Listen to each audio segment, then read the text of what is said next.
This, this. Leanne was already sweating profusely. Over the years, she has done a lot of such evil things, and I don't know how many people have gone bankrupt. Gambling itself is an abyss that can swallow everything. Some people fall into it by themselves, and some people fall into it with their entire family. However, Leanne never cared about the life and death of these victims. She felt that this was her ability to eat. How could she win if others didn't lose? Therefore, she has never felt guilty. But Charlie could see through the heart of such a person at a glance. Such people are the cruelest and most ruthless vampires in the world. She lives by sucking other people's blood, so she doesn't care if others will die or how terrible they will die after being sucked up by herself. Charlie naturally has no sympathy for this kind of person. He looked at Leanne playfully and said with a smile, "Let's do it, how about a few games with us?"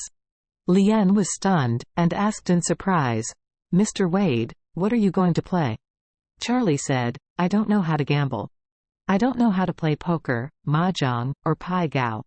I only know one kind, rock paper scissors." Leanne asked puzzledly, "Are you going to play rock paper scissors with me?" Charlie nodded, "Yes, I will play rock paper scissors with you, a handful of 10 million. What do you think?" This. Leanne said nervously, "Mr. Wade, I dare not play with you." Charlie said, "You have to play, and you have to play if you don't." Leanne nodded in a panic. "That's okay. Then listen to Mr. Wade." After speaking, she couldn't help asking, "Mr. Wade, how do we play?" Charlie smiled and said, "Don't worry, I have to make a preparation before playing." "Prepare for work?" Leanne looked surprised. Charlie smiled and said, "Don't you know the preparations? Just like you designed to cheat for my mother-in-law, I also want to give you a lot of money." "Ah." Leanne was even more puzzled. "Rock, paper, scissors, what can you do? I've been 1,000 years old for a lifetime, and I don't know how this thing has become 1,000 people. Is it deliberately a few seconds behind the opponent? If you are optimistic about what others will do, what can you do to restrain them? Isn't this too low level?" When she didn't know why, Charlie suddenly grabbed her right hand, straightened all her 5 fingers, and slammed it hard. Click. 5 fingers broke at the same time. Leanne screamed in pain, but Charlie lifted her left hand, and also snapped off the 5 fingers of her left hand. Now, Leanne's fingers can no longer be controlled, and the 10 fingers are only connected to the skin, and they hang naturally. Charlie said indifferently, "With your hand, I assume that you make cloth by default.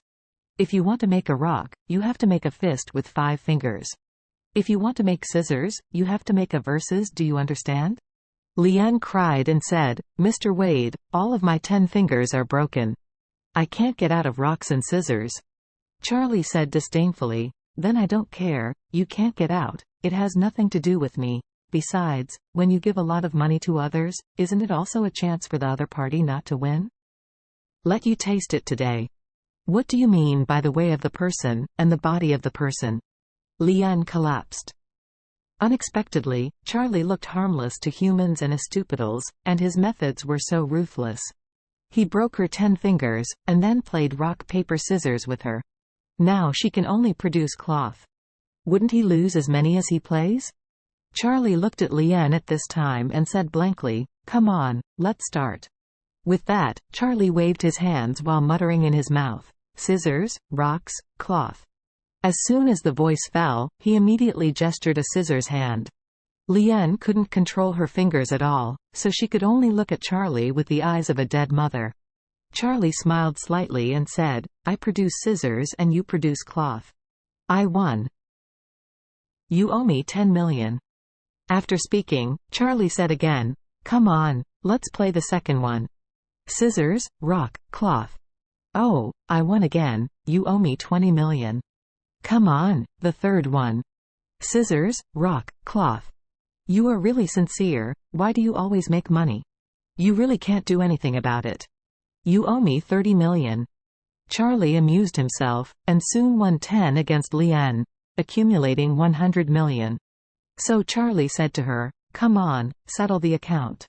Leanne cried and said, "Mr. Wade, I don't have so much money." Charlie waved his hand. "Then I don't care, call your family, your daughter-in-law, your son-in-law and daughter-in-law, and your husband. Bring all the money in your family and all the real estate that can be mortgaged. If 100 million is less than 1 point, I will send you and all the people in your household register who are over 18 years old to work in the black coal mine to repay debts. A monthly salary of 2,000, when will it be enough for 100 million, and only then will you be free? After speaking, he asked Mr. Orville, "Do you know the man who operates the black coal kiln?" "I know." Mr. Orville blurted out, "I have a few buddies who committed something in Orus Hill a few years ago, and later went to open coal mines in Jinx, and they can all be sent at any time." "Very good." Charlie nodded and said to Leanne, "Come on, take the initiative to explain. How many people are there in your household registration?" Leanne was frightened and knelt on the ground and cried, "Mr. Wade, my son and daughter are all high-achieving students who graduated from prestigious universities. They are now social pillars. You can't ruin their lives.